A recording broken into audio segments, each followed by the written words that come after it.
Here with Hall of Famer Shaquille O'Neal.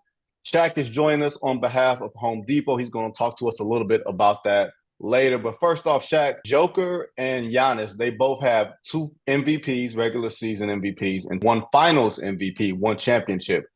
Do you think this year that one of those guys will break the tie? Do you think Milwaukee or Denver will wind up on top? That's who I would like to see in the finals. And the good thing about sports and competition is just so many questions and so many things you wish you could answer right now, but we just got to wait. Milwaukee's definitely starting to pick it up. Denver's in a position they could be number 4, they could be number 2, but they definitely have the blueprint on how to win a championship, and I could tell they want to win another one. So Clippers are coming, Phoenix is coming. Gotta love NBA sports. Well, Shaq, you reached a point after you won your first MVP. It's argued that you should have won 2 or 3 more. And Giannis is in a spot where he's won 2 MVPs, and people don't talk about him being an MVP player. Speaking from experience, does that bother you when you've won an MVP and you feel like your numbers and the team success is there? Are you surprised that Giannis's name isn't thrown out there like Jokic and like SGA? What bothers me is what is the criteria for becoming a most valuable player of the NBA? A singular entity player. Some of these rule makers base it on team success, and that's okay, but you mean to tell me Minnesota and Anthony Edwards is a great player, but you telling me right now he's better than the Joker?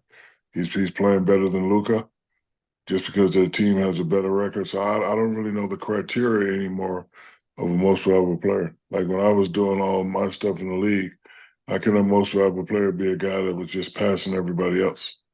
A guy that I lost to twice. So I don't really understand the criteria. If you're not a sports aficionado like we are, when you say most valuable player, I would think you would have the baddest guy in the league. I think if they're going to focus on winning, your team has to be 1 through 8. You mean to tell me if Minnesota finishes better than Denver by 1 game, you got to give it to Anthony Edwards because his record was better? Like I said, I don't really understand the criteria of what a most valuable player. Is it what you do as a player, or is it what your team does? I think it's supposed to be a combination of both, but there's been some inconsistencies through the years and historically Exactly. on. You're doing a Home Depot March Madness promotion. Tell us a little bit about that. Well, let me say I'm really excited about the Home Depot, to help bring their sponsorship of NCAA's March Madness to life. I've been a Home Depot guy forever. This is my first time not living like a spoiled brat.